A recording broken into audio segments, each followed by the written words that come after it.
Started, everyone. Good afternoon, and thank you for joining us. My name is Amanda Lamb, and I'm the Chief Deputy to the City Auditor at the City of Portland. Today, City Auditor Mary Hull Caballero will discuss Commissioner Hardesty's proposal to amend the charter to reform the police oversight system. We will be recording today's press conference and will make the recording and any other presentation materials available afterward. You should also have the ability to record if that is your preference. If you have any technical challenges throughout the presentation, please type them in the chat and we will work on them.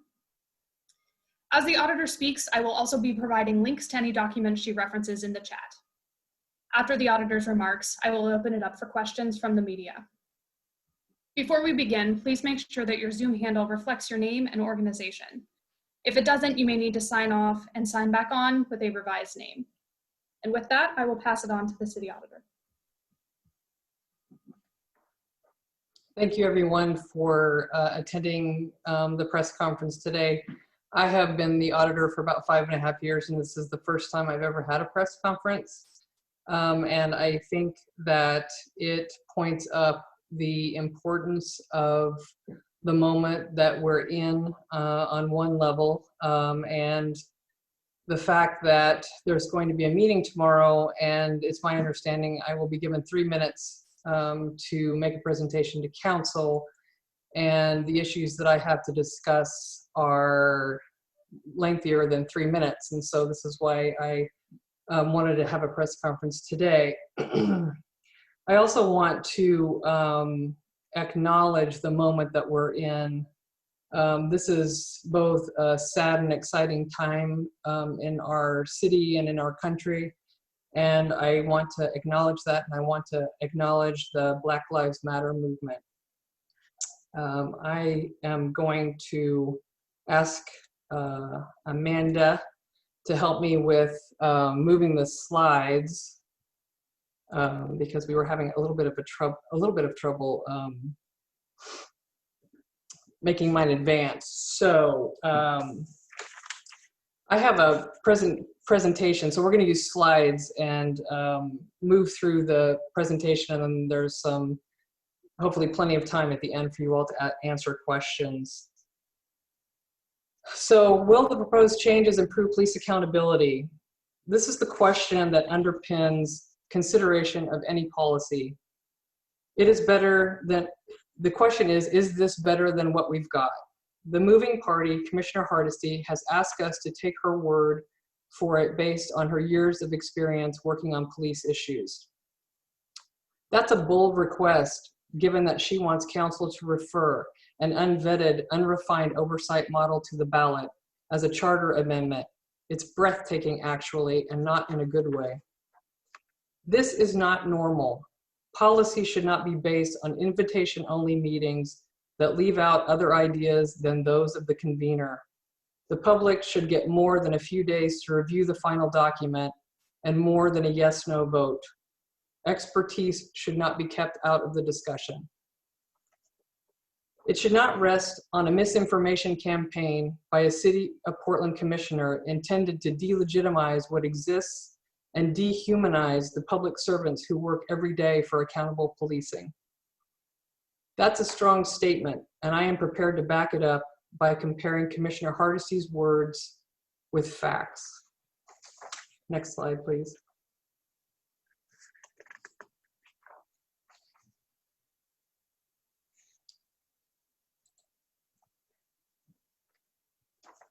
Commissioner Hardesty wrote this in an email last month. You may have read about it in Willamette Week. IPR doesn't have the trust of the community or the police. The fact is that every year more than 400 complaints are filed against police officers by community members and other police officers. That said, Commissioner Hardesty is not shy about diverting people with a complaint about a police interaction to her office, which ensures that it will not be investigated nor recorded in the employee information system in the police bureau. Next slide, please. Commissioner Hardesty was quoted describing IPR as useless in an Oregonian story. The facts contradict her. As of yesterday, we have 72 investigations underway. we recommend findings at the conclusion of full investigations. We vote on discipline recommendations as a voting member of the Police Review Board. We review and sign off on all internal affairs cases. And I'd like to point out that it's the chief or the police commissioner who make the final decisions, not IPR. As a side note, it is out of bounds for a city commissioner to talk this way, not only because it isn't true, but because the people involved aren't in a position to defend themselves from her attacks. Next slide. Waste of public dollars. This appeared in the same article. It's a mystery to me why Commissioner Hardesty would make such a statement and then propose an oversight model guaranteed to receive twice as much funding. The guaranteed funding level is more than the budget of my entire office, which employs 51 people. Independent Police Review and Internal Affairs receive about $6 million, though my estimate of Internal Affairs budget might be a little high. And actually, right before the presentation today, we learned that it was about 2.2 million. Commissioner Hardesty's proposal guarantees the new oversight model's budget would be about $11.5 million, depending on how you define total operational budget. There's no word on what the extra millions would be spent on, but it would take a vote of the people to change it down the road if this makes it into charter. Next slide.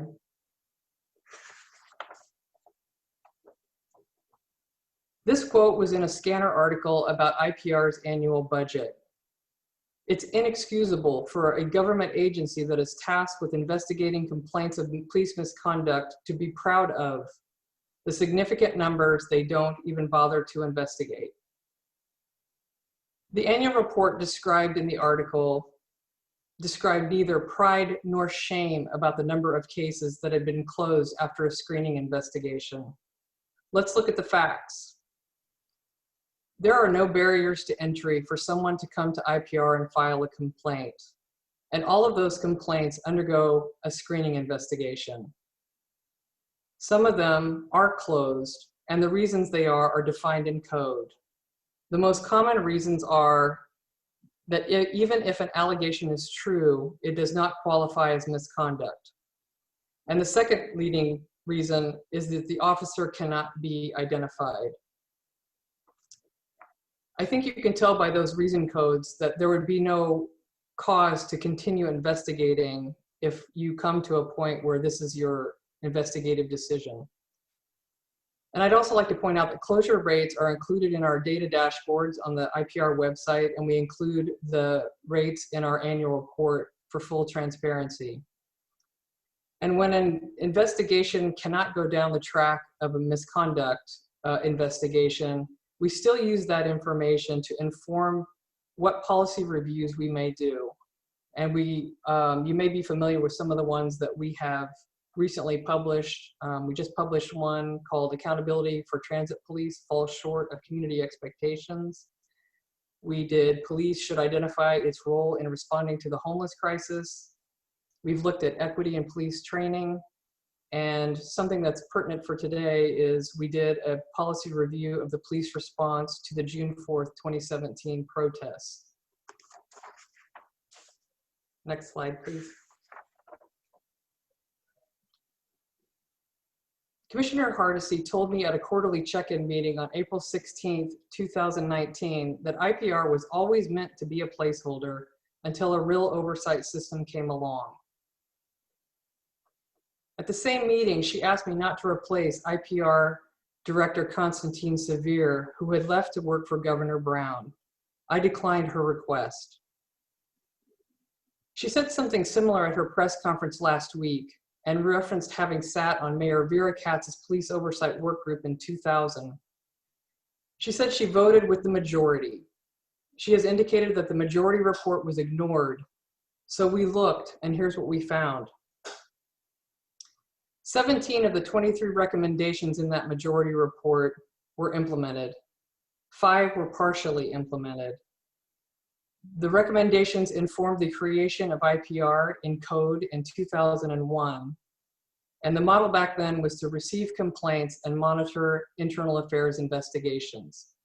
The System Review Committee was also created that year to hold public meetings and hear appeals. The one recommendation that was not implemented was for the civilian part of the oversight system to be located somewhere other than City Hall or a police bureau building. And IPR is located in City Hall. Those recommendations also that Commissioner Hardesty signed off on recommended that discipline be left with the police chief. Next slide, please.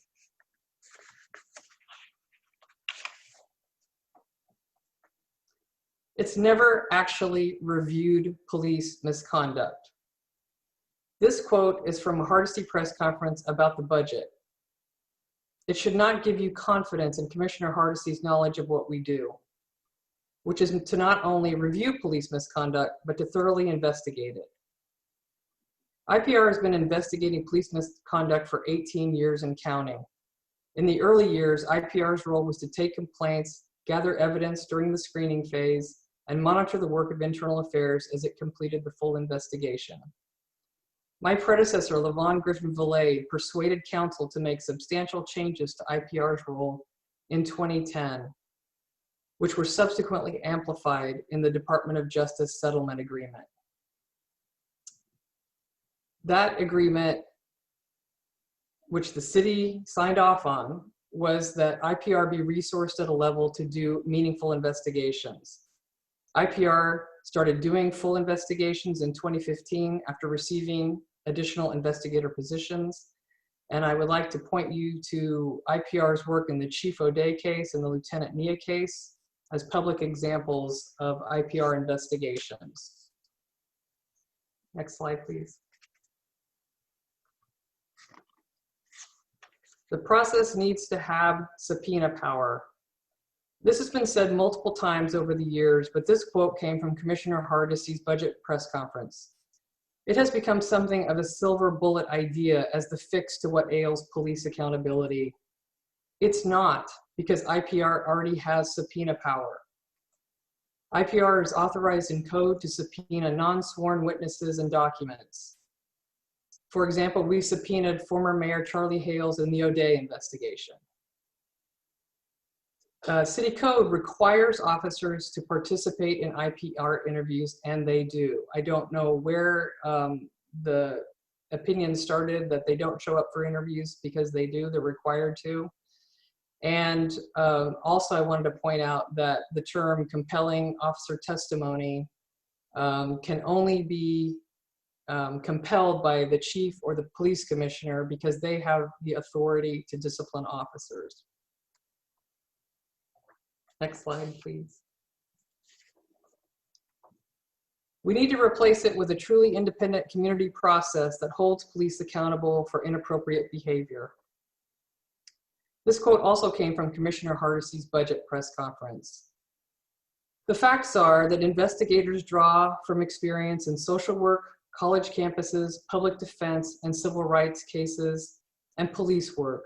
They are community. The auditor is elected and independent from the police bureau and the police commissioner. And I'd like to point out again that the police commissioner makes the final decisions that hold officers accountable. There were 32 cases last year that had sustained findings. Most resulted in command counseling or a letter of reprimand. 9 officers received days off without pay, and 1 was demoted. It's important to note that the most common allegations are inadequate assistance and rudeness and unprofessional conduct.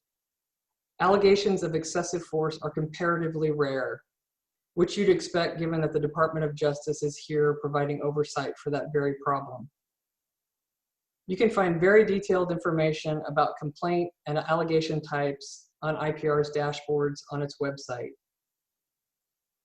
I want to reiterate, though, just how odd it is to talk about a commissioner's policy proposal by convening a press conference to call attention to her misinformation campaign. It's just bizarre. That said, we have substantive observations as well as the fact that we prepared a detailed handout for you, but I'm going to go over some of the big points. Next slide, please. What's different in the proposal? The board decides discipline instead of the police commissioner. It guarantees funding. It requires council to vote on the board's policy recommendations if the bureau declines them. The board gets to decide which actions it will investigate, including officer-involved shootings and in-custody deaths. These are not on their own good or bad. They simply haven't been vetted. I am a student of areas where government struggles because a policy solution has unintended consequences. To my knowledge, these have not been subject to any hard questions or assessments of the pros and cons by anyone but those invited to provide input to the draft. That's why putting a new policy in code is better than putting it in charter. Next slide, please. What won't change? Next slide, please. Some of you may recognize this slide because it's recycled from my presentation to the Portland Committee on Community Engaged Policing for their town hall meeting. From my perspective, the oversight system suffers from two major problems. It prioritizes secrecy and has structural barriers that independent police review should not have to deal with. The secrecy resides in state law, which shields most investigative results from public disclosure. Labor contracts say that discipline shall be done in a manner least likely to embarrass an officer. And these issues combine so that we can't show our work, and the public rightfully distrusts a system it can't see. Investigators for IPR lack direct access to police bureau data and documents. And I want to point out that that's direct access. It's not that we don't get the data and the documents, it's that we ask for them and have to wait for certain information to be redacted because of FBI confidentiality rules about sensitive law enforcement data. There are barriers in state law, code, data system contracts, and all of the turnover in the Bureau does not help momentum when we are making progress on changing these problems. The new model being proposed will not leave any of these problems behind. Next slide, please. What's possibly lost? Accountable governance, investigative expertise, voices on committees and councils, independent support of the Auditor's Office for legal counsel, procurement, and human resources, and an impartial home for professional staff. On the governance side, we don't know who is going to run this thing, who is going to hold it accountable, which commissioner will it be assigned to in the commission form of government, or will it be a free-floating operation, unlike other bureaus? Expertise. Commissioner Hardesty seems intent on dissolving IPR and starting over. That would set back decades of progress. It's also unclear what role internal affairs, if any, would have in the new system. Voices. No mention of people who've experienced mental illness getting a seat at the table. And that was the very focus of the Department of Justice findings and their oversight these last few years. Support. Is this supposed to be like Prosper Portland, which spends tax increment financing money and has a separate administrative and legal services than that provided by the city? A firewall. What will protect the investigators from board members should any be inclined to meddle? Next slide, please. I will recommend tomorrow that council vote no on referring an unvetted draft of a proposal to the ballot. While I respect Commissioner Hardesty's passion around police issues, I do not think it should supplant good process, good ideas, and good discussion. It should not excuse her campaign of misinformation about the existing system, even though I agree that the existing system can be improved. What Commissioner Hardesty and I share is a desire for Portland to get the kind of policing it wants and deserves, and an oversight system that holds officers accountable to that standard. A new oversight system will still have to hold officers accountable to the work rules on the books today, and the public should know that. Council should work on getting the policing right first, and the accountability system will follow. That gives us time to work on the structural barriers and put many heads together and perspectives around the table. Rushing something into charter now is a preventable mistake. We can and should do better.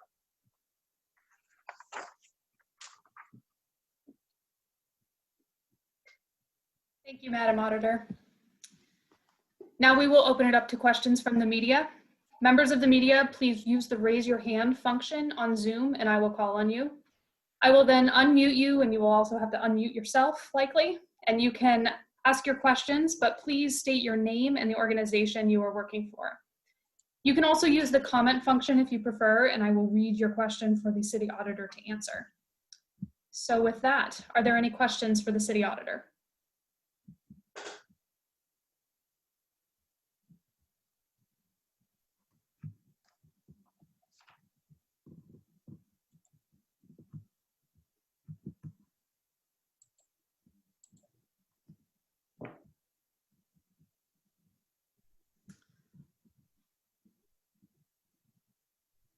If you hover over the participants button, you should be able to see a raise your hand. If that is not working, somebody let me know. Oh, I see Nick Budnik has a question. I will unmute you now.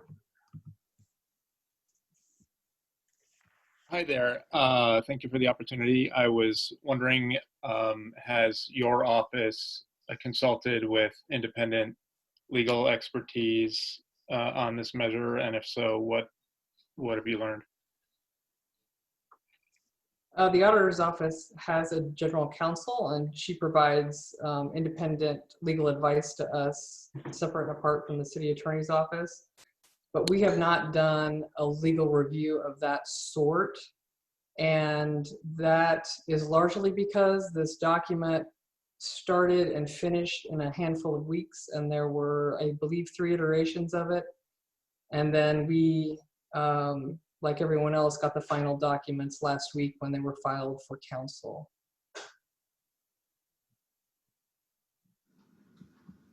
Does that answer your question, Nick?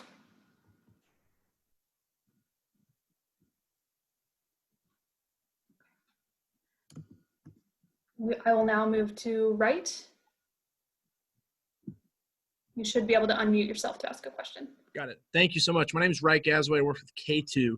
The Portland Police Association outlined 4 different areas they were concerned that this policy violated either city or state law. Are you concerned this proposal violates either city or state law? I don't know if it does. We have not done a legal review. It appears to me that the Portland Police Association attorney has done a lot of work in this area. And I would say that I don't often agree with the Portland Police Association, but in this case, they've raised a lot of valid concerns, and I would hope that all of them would be fully vetted with the city attorney's office before something is referred to the ballot. Okay, thank you. So no specific concerns right now, though? No, I think if there are legal concerns, they should be fully vetted with the city attorney's office and the police association's counsel. I don't have the capacity in my own right to take legal action against the city. The city attorney's office would be the entity that would have to do that review and advise city council. Thank you so much. Thank you. Mary, we have a question in the chat from Drew Marine from KPTV. What is your response to the PPA president, Daryl Turner, asking for Hardesty to be investigated for her claims last week that police are creating chaos at protests? I was included in the letter that he sent asking for that investigation, and he cited some areas of charter that apply to the auditor's office. And I wanted to point out that the excerpt that he included in the letter did not fully flesh out what that section applies to. That applies to the ombudsman, which is in the auditor's office. And the ombudsman is specifically excluded from investigating elected officials. And so there are other avenues beside the ombudsman to pursue concerns that the police association has raised. One of them could be that they would file a complaint with the Oregon Ethics Commission. They may have some legal recourse. I don't know what that would be. I'm sure that they're doing whatever investigation into that they are, but my office would not be a source of an investigation of Commissioner Hardesty. I'll now move to Nigel. You should be able to unmute. Thank you. You said that rushing something into charter is a preventable mistake. Are there code changes that you would propose as sort of a compromise or as a way to make improvements that you have said you'd like to see instead of moving to the charter? Separate and apart from Commissioner Hardesty's proposal, we have identified areas of code that we think can get at some of those structural barriers that I walked through. So for example, even though there's code authority that requires police officers to participate truthfully in IPR investigations, there's also a clause in the code that requires an internal affairs investigator or police bureau member to sit in IPR's interviews, and they read the admonishment where it's a written statement from the chief that says you will participate and you will participate truthfully or you will face discipline. We think that we're fully capable of reading that statement because the point is that it comes from someone who can discipline. But I think that that clause in the code is ancient, and it comes from the beginning of IPR's existence when I think people were nervous that civilians were going to be doing these investigations and maybe had some reservations that they could do it on their own. We are more than capable of doing any investigation that comes our way, and we don't need to waste the time of internal affairs to sit in on our interviews. And so we will propose that code change. We also have, some things we'd like to get taken care of in the labor contract. I would like to have that embarrassment clause removed because that makes it very difficult for us to do the balancing test for whether a case is in a matter of public interest or not, because we may come down that it's a matter of public interest, but at the same time, it's very difficult to judge whether that's going to embarrass an officer or not. I think that we'd like to address that state law as well that gives those officers such extreme protection of confidentiality. And I don't know exactly what that would look like, but we started the process to prepare information for our government relations office so that we can pursue the next legislative session, assuming that the city set up as a priority for lobbying. I don't know that there's a compromise to specifically answer your question, Nigel. I have to tell you that I took a ballot proposal to council in my first term, and it was to clearly define the boundaries of independence for the auditor's office, which had become blurred over the years. And we did months and months and months of research before I even talked to council about that. We gave it to community groups. I went to any meeting of anybody who would have me to talk about the importance of that. And I got lots of valuable information from that process. We had open meetings where people could come in. You didn't need an invitation. It was just a public meeting, and you got to come in and hear me talk about why I thought the independence issues were a problem and what my solutions were. And that document was so much better by the time we presented it to council than when I started. It's a valuable process that is completely missing from this one.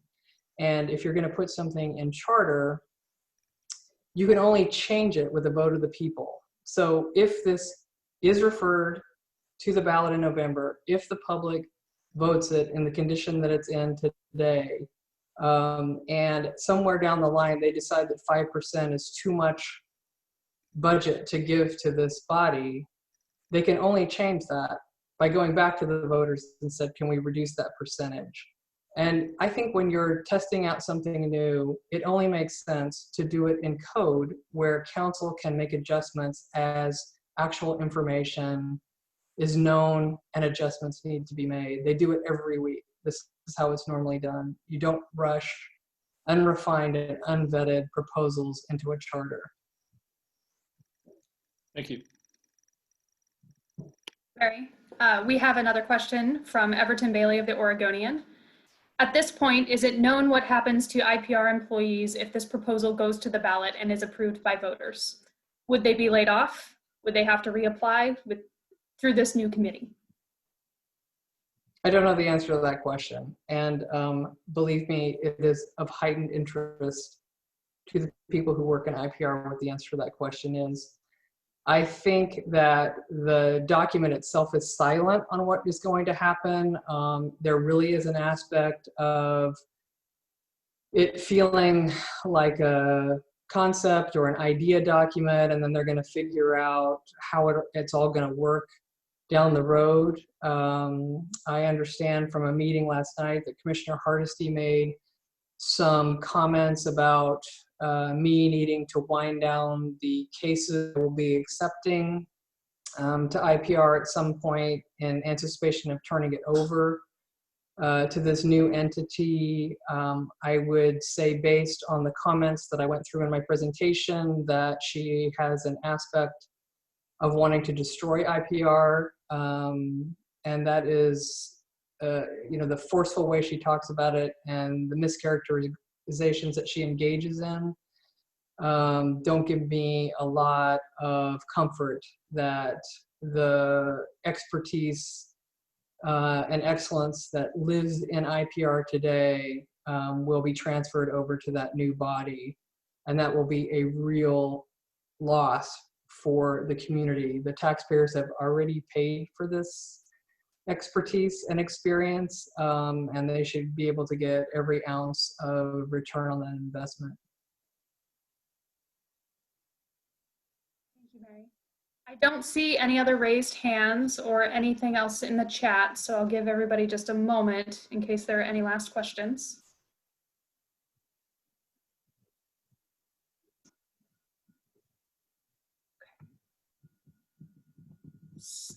Still not seeing any. We will wrap it up for today. If you have any additional questions after this, please feel free to reach out to us. Otherwise, we thank you so much for joining. We will put the links to the documents that we referenced, the presentation and the recording up, and send out the links. Otherwise, I hope everybody has a good afternoon. Thank you. Thank you.